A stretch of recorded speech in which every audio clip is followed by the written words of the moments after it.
Hello, good morning, students. Today in 12th class mathematics, we are continuing exercise 9.4. Exercise 9.4 में we had completed up to question number 11th.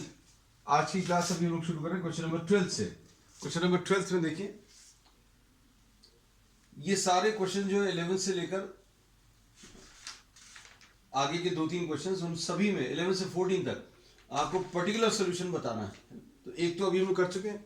Next question, x into x square minus 1 dy by d x equal to 1. अब इसको simplify करना बच्चों. देखो इसमें जो conditions दी हुई हैं,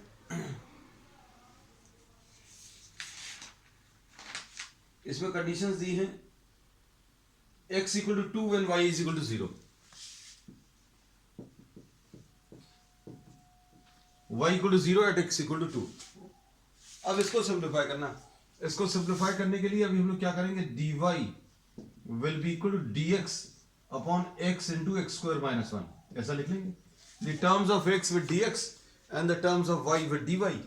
अब इसको इंटीग्रेट करें. Integration of dy will be equal to integration of dx upon x. अब इसको अभी हम लोग क्या करेंगे बच्चों, इसको x minus 1 into x plus 1 ऐसा लिख सकते हैं. और ये अगर याद हो, इसको इंटीग्रेट करने के लिए अभी हम लोग पार्शियल फ्रैक्शंस का यूज करेंगे.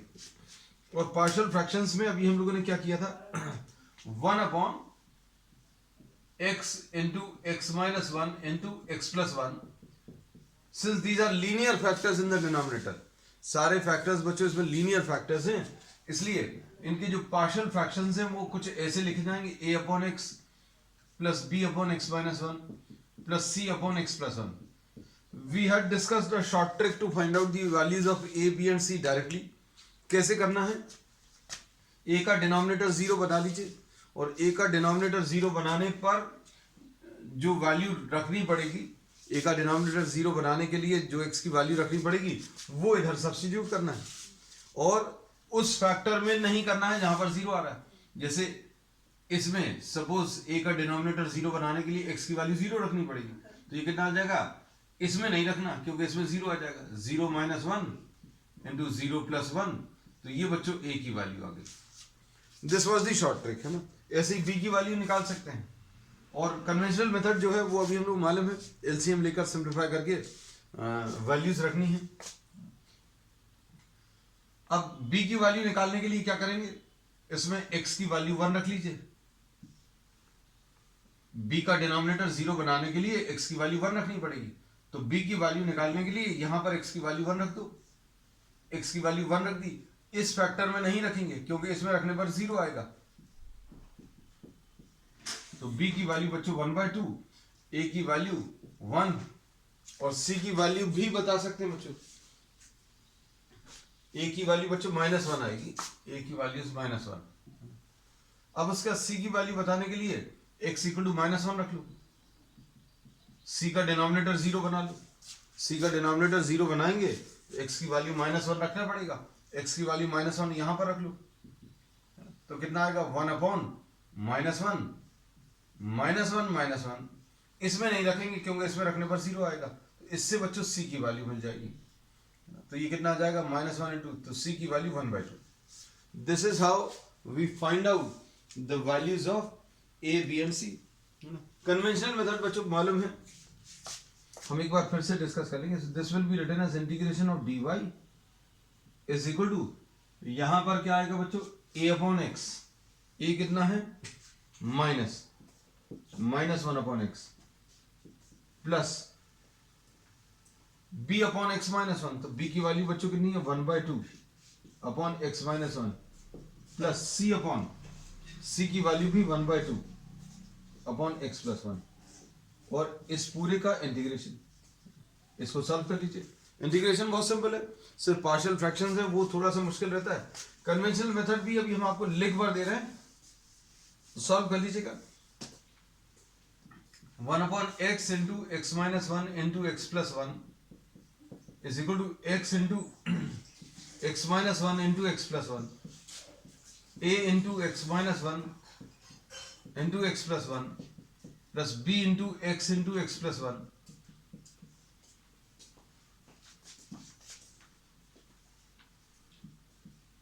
Plus c into x minus 1।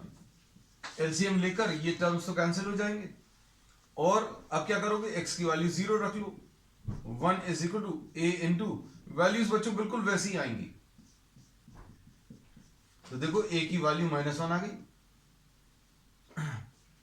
a की वैल्यू विल बी, x की वैल्यू 0 रखें, सॉरी 0 रखना है, 0 + 1, a की वैल्यू -1 आ गई। फिर उसके बाद x की वैल्यू 1 रख लीजिए, x की वैल्यू 1 रखोगे तो क्या आएगा बच्चों, यहां पर 1 इज इक्वल टू, ये तो 0 हो जाएगा, ये भी 0 हो जाएगा, b इंटू 2 आएगा, तो b की वैल्यू 1/2, वैल्यूज परफेक्टली सेम है ना, और ये जो रखना पड़ रहा है वो भी सेम है। x की वैल्यू -1 रखें तो यहां पर तो ये 1 है, -1 रखेंगे तो ये 0 हो जाएगा, -1 रखेंगे तो ये 0 हो जाएगा, तो c इंटू -1 इंटू -2, तो c की value 1/2। So by the conventional method and the short trick the values are same, है ना। अब इसके बाद क्या करेंगे, इंटीग्रेट कर लो,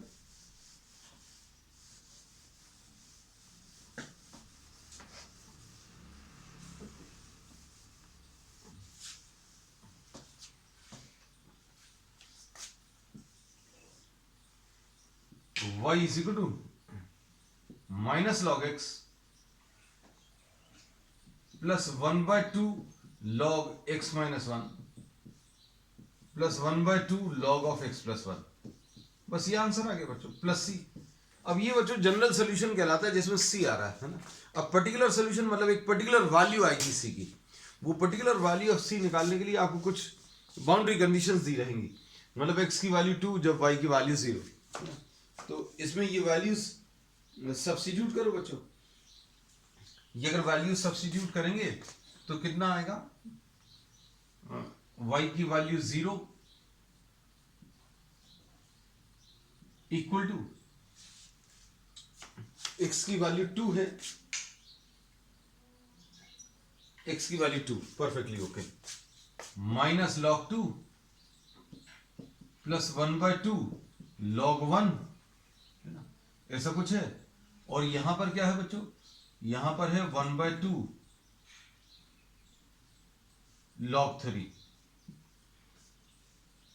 प्लस c। अब इसको सॉल्व करने पर ये log 1 तो 0 हो जाएगा। अब c की वैल्यू उस तरफ ट्रांसफर करें इसको, तो ये आ जाएगा log 2 माइनस 1/2 log 3, ऐसा कुछ आ जाएगा। अब इसको सिंप्लीफाई करने पर क्या आएगा, 2 log 2 माइनस log 3 अपॉन 2, तो ये कितना आएगा, log 2 square minus log 3 upon 2।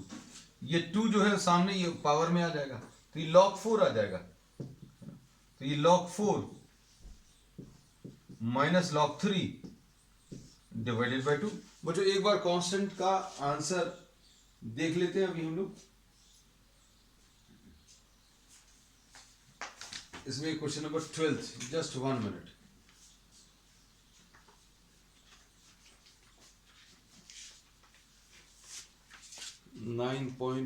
Question number 12 log of 3/4 है ना, log 3/4 है, इसलिए अभी हम लोग इसको क्या करेंगे, log 3 माइनस log 4। कोई दिक्कत नहीं है बच्चों, देखो since if you are solving this in the examination then you can do whatever you like, है ना, लेकिन अभी आंसर है आपके सामने तो वैसा आना चाहिए। तो -1/2 है ना, और इधर कितना आ जाएगा, log 3 माइनस log 4, ऐसा कुछ मिलेगा, माइनस साइन कॉमन ले लिया, and log m minus log n को log m/n, तो ये कितना आ जाएगा, c की वैल्यू -1/2 log ऑफ 3/4। तो बच्चों ये c की वैल्यू आ गई। अब c की वैल्यू बच्चों इसमें सब्स्टिट्यूट कर दो, ये आंसर आ जाएगा। लेकिन आंसर भी बच्चों बहुत सारा सिंप्लीफाई करके दिया हुआ है। देखो हम थोड़ा सा और सिंप्लीफाई कर दें इसको, ये अब रब कर दें।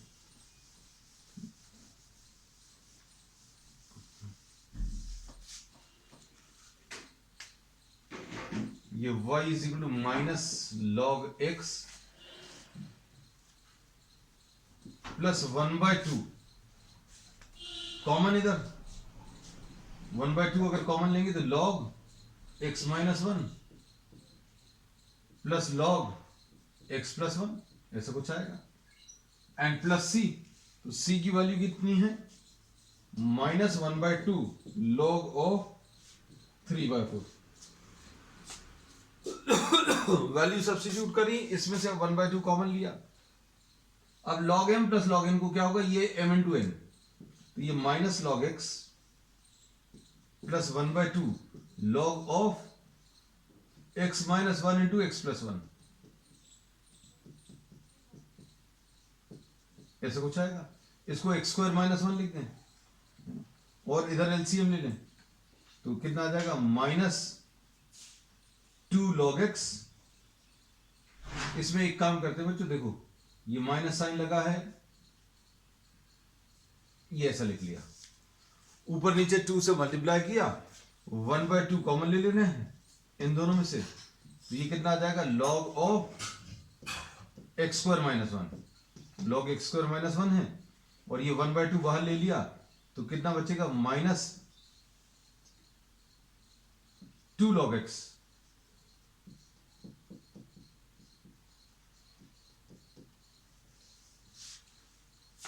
ऐसा कुछ आएगा।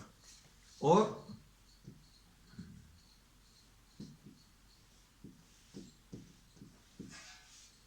ये पावर में चला जाएगा, log ऑफ x स्क्वायर।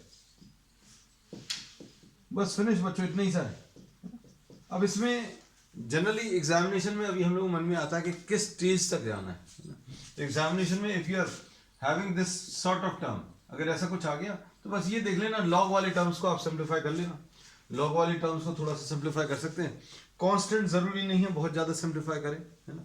अगर ये कंबाइन हो रहे हैं, जैसे लॉग वाले टर्म्स हैं, तो कंबाइन ऑब्वियसली आपको करने पड़ेंगे, है ना। तो ये आ जाएगा half log x square minus 1 upon x square, log m minus log n को log m by n, this will be the answer. So this is what question number 12. अब क्वेश्चन नंबर 13 देख लो। क्वेश्चन नंबर 13 में 13 बहुत simple है।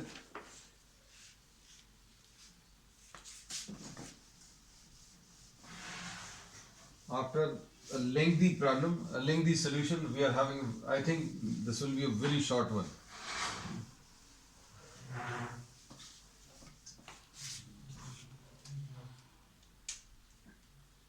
इसमें question number 13 में 13 dy by dx is equal to cos inverse A।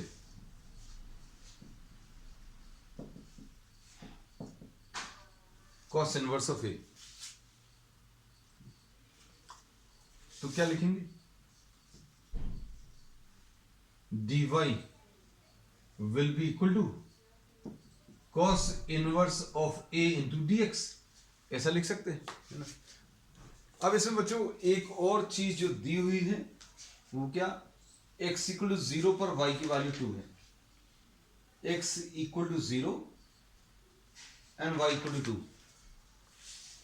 x is equal to 0 and y is equal to 2, and these values are generally given to find out the value of c, है ना। Particular solution निकालने के लिए ये values दी रहती हैं। अब integrate करो, integration of dy is cos inverse of a into dx, तो ये y आ जाएगा। अब since this is a constant, बच्चों ध्यान से सुनना, ये वेरिएबल यहाँ पर x है। कुछ बच्चों के दिमाग में आ रहा होगा ये cos इनवर्स a का कैसे करेंगे, है ना। तो इसका करने की जरूरत ही नहीं है। cos inverse of a 1 dx plus c, so this will be cos inverse of a into x and plus c, 1 का इंटीग्रेशन x आ जाएगा। क्यों? क्योंकि cos इनवर्स a कांस्टेंट है, constant can be taken out. अब इसमें क्या लिखेंगे, x की वैल्यू 0, y की value 2, 2 is equal to cos inverse a into 0 and plus c, तो c की वैल्यू बच्चों 2 आ गई। अब c 2 आने के बाद क्या करेंगे बच्चों, इसमें c की वैल्यू रख दो, कहां पर रखोगे, इसमें रख दो, तो y will be equal to cos inverse of a into x plus 2। अब इसको बच्चों ये आंसर है हमारे हिसाब से, this is perfectly okay, but if this is given in a more simplified form, और सिंप्लीफाइड फॉर्म क्या आ सकते हैं, y minus 2 is equal to cos inverse a into x, है ना। अब इस x को बच्चों यहां पर ले जाओ, y minus 2 upon x is equal to cos inverse of a, ऐसा कुछ आएगा। और क्या लिख सकते हैं, a is equal to y minus 2 upon x cos, taking cos on both sides, तो a की वैल्यू कितनी आ जाएगी बच्चों, cos of y minus 2 upon x, ऐसा कुछ आ जाएगा। तो ऐसा भी आंसर हो सकता है ना। तो इसमें जितना आप सिंप्लीफाई कर सकते हैं आप उतना सिंप्लीफाई करिए, बस इसमें डिफरेंशियल इक्वेशन में थोड़ी सी यही प्रॉब्लम आपको जाने वाली है। वैसे पर्टिकुलर सोल्यूशन वाले जो हैं प्रॉब्लम्स उनमें ज़्यादा दिक्कत नहीं जाएगी, लेकिन बाकी जो जनरल सोल्यूशन वाले हैं उनमें थोड़ी सी दिक्कत जा सकती है। अब इसके बाद dy by dx is equal to y tan x, question number 14। अब ये थोड़े से सिंपल क्वेश्चंस हैं बच्चों, बहुत ज्यादा टफ नहीं है।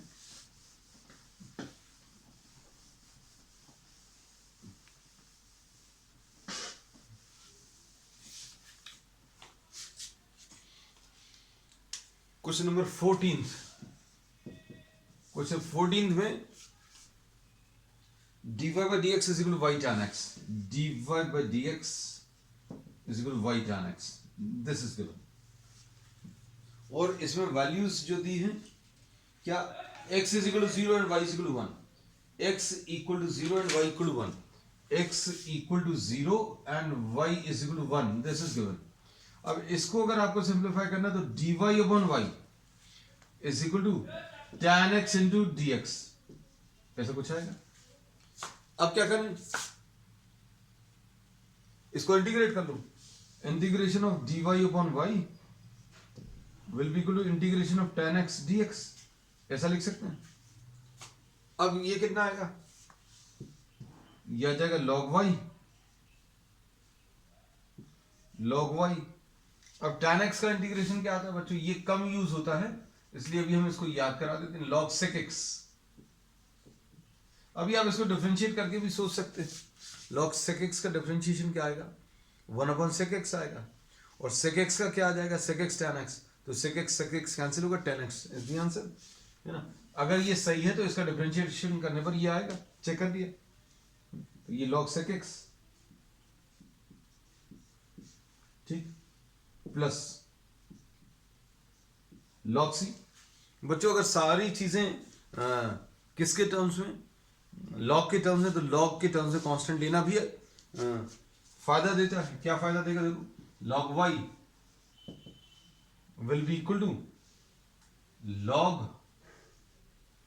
log m plus log n, इसमें ये दोनों मल्टीप्लाई हो जाएंगे, c sec x into c, ऐसा कुछ आ जाएगा। एडिशन है log का, तो ये log x into sorry sec x into c आ गया। अब एंटी लॉग अगर ले लें तो या फिर सिंपल भाषा में log हटा दें तो y is equal to c sec x, this is the answer.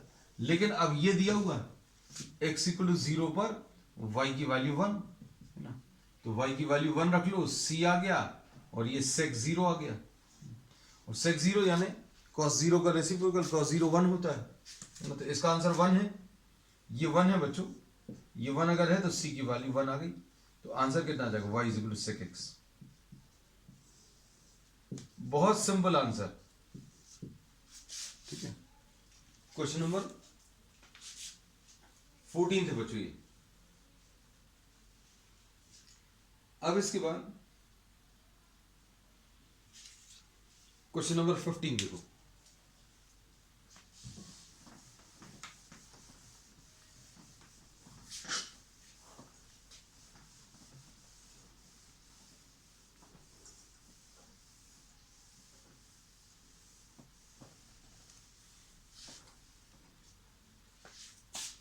Question number 15 पे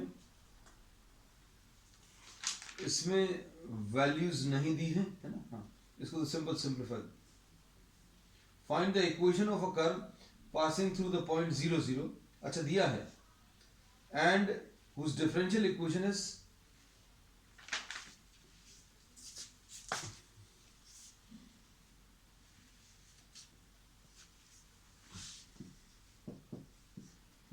dy by dx is equal to e to the power of x sine x.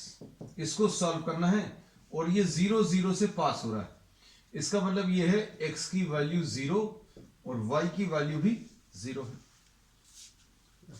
अब इसमें क्या करेंगे, dy इज इक्वल टू, देखो पूरा integration का बच्चों revision हो जाता है।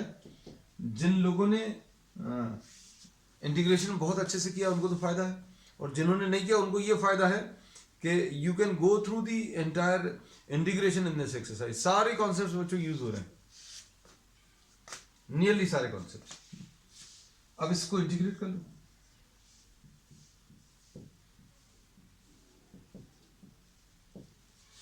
ठीक है। अब इसमें इसका इंटीग्रेशन बच्चों आइलेट अगर लगाएं तो ये कौन सा एक्सपोनेंशियल है और ये ट्रिग्नोमेट्रिक है, तो इसको फर्स्ट फंक्शन ले लेंगे, इसको अलग से लिख दे रहे हैं, I is equal to sine x into e to the power of x dx. ये ट्रिग्नोमेट्रिक है, ये एक्सपोनेंशियल है। तो ऐसे ही कुछ अप्रोच रहता था, अगर किसी को याद हो।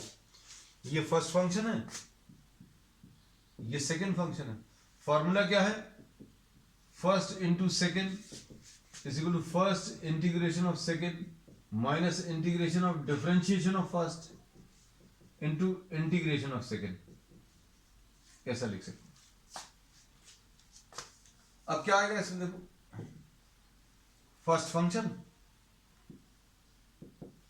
Integration of e to the power of x, integration of e to the power of x, e to the power of x आएगा। हम डायरेक्टली लिख दे रहे हैं बच्चों, differentiation of first, differentiation D by d x of first, इसका derivative यानी cos x आ जाएगा। किसका, sin x का डेरिवेटिव बच्चों cos x आएगा। अब इसके बाद into integration of second, integration of second e to the power of x। अब इसके बाद क्या करेंगे,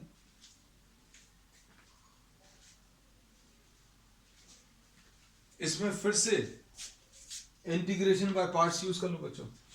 इसको भी आप फर्स्ट ले लो, है ना, और इसको सेकंड ले लो। अब क्या आएगा, sine x into e to the power of x minus first function into integration of second minus integration of differentiation of first, differentiation of first minus sine x into integration of second यानी e to the power of x. देखो इसका derivative minus sine x, इसमें फिर से formula apply कर रहे हैं, ये याद रखना। क्यों, क्योंकि ये तो सॉल्व तो हुआ नहीं। अब इसमें देखना ध्यान से, फर्स्ट फंक्शन इसका इंटीग्रेशन माइनस इसका डेरिवेटिव cos x का derivative D by d x, इसका इंटीग्रेशन ये लिख दिया dx। अब क्या होगा बच्चों, देखो ये माइनस और ये माइनस तीनों मल्टीप्लाई होकर क्या होगा, ये e to the power of x sin x आ गया minus e to the power of x cos x आ गया, ये माइनस और ये माइनस मल्टीप्लाई होकर माइनस आ गया e to the power of x sin x। अब ये देखो, ये फिर से यही स्टेप आ गया, और इन प्रॉब्लम्स की खासियत ही यही है कि आपको फिर से आपको इंटीग्रेशन किसी आगे की स्टेप में मिल जाता है। तो इसको अभी हम लोग क्या लिख देंगे, इसको आई लिख देंगे।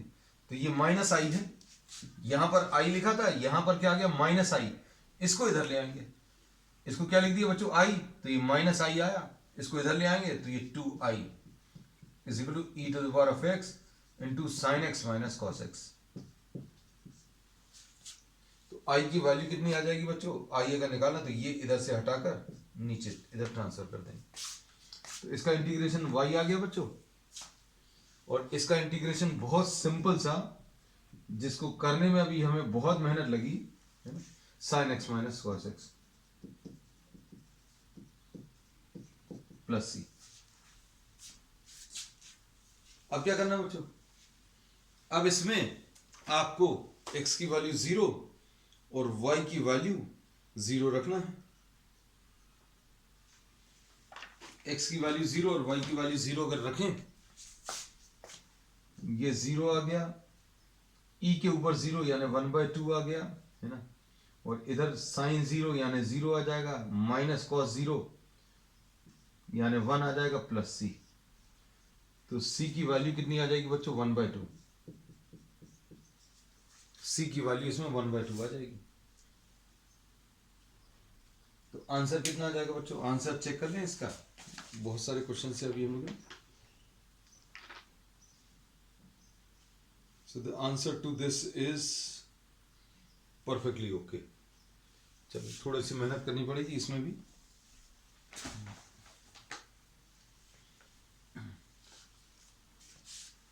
यहां पर लिख दे रहे हैं,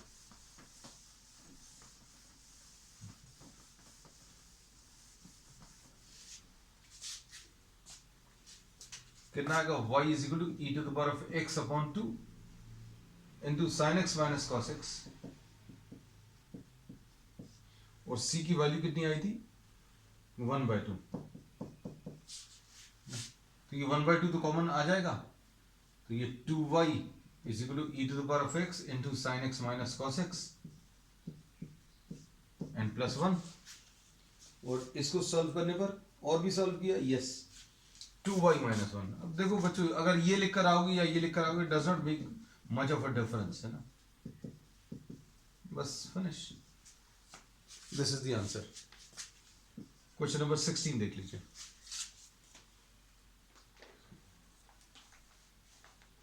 ये क्वेश्चन नंबर कौन सा था,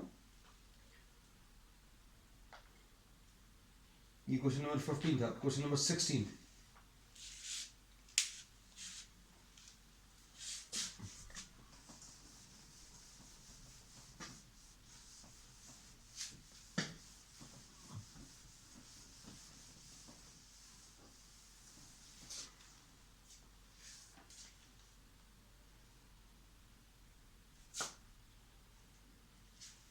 क्वेश्चन 16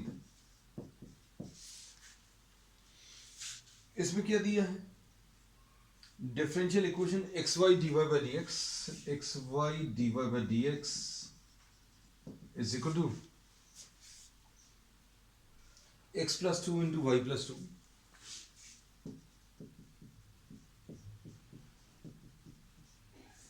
और ये किससे पास हो रहा है बच्चों, ये पास हो रहा है किससे, 1, -1।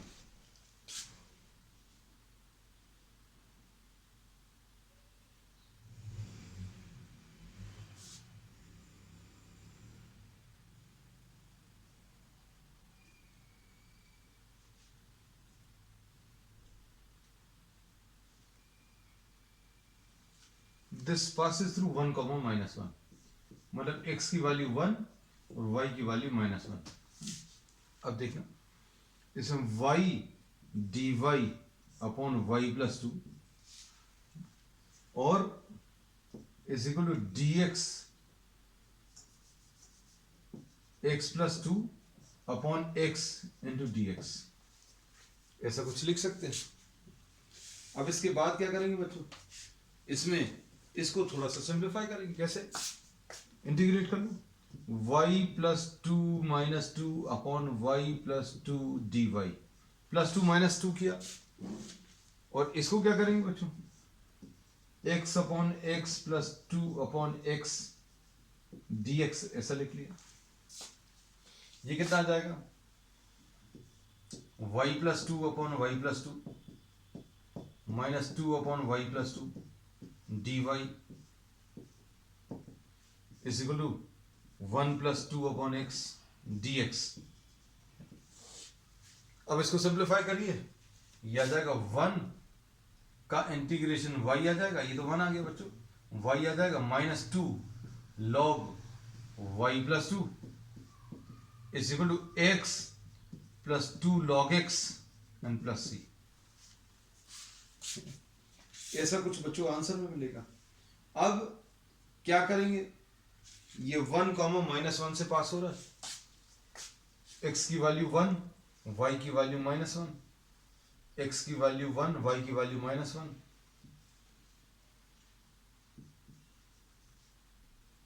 -1 plus 2,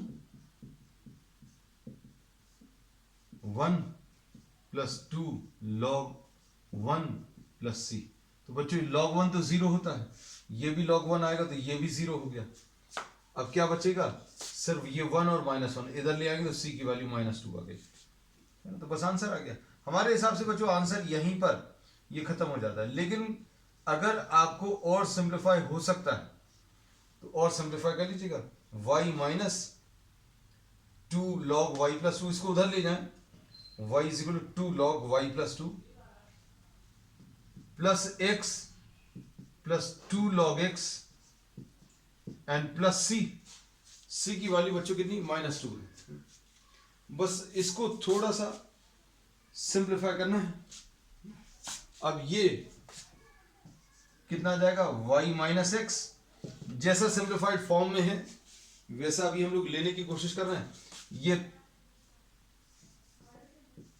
y minus x and plus 2 is equal to log of y plus 2 का होल स्क्वायर, है ना, plus log of x square, ऐसा लिख सकते हैं।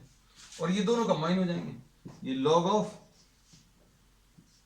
y प्लस 2 का होल स्क्वायर इनटू क्या, x square. So this is the answer. This finishes question number 16th and we will continue with the remaining part of the exercise on the next one. That's all for today.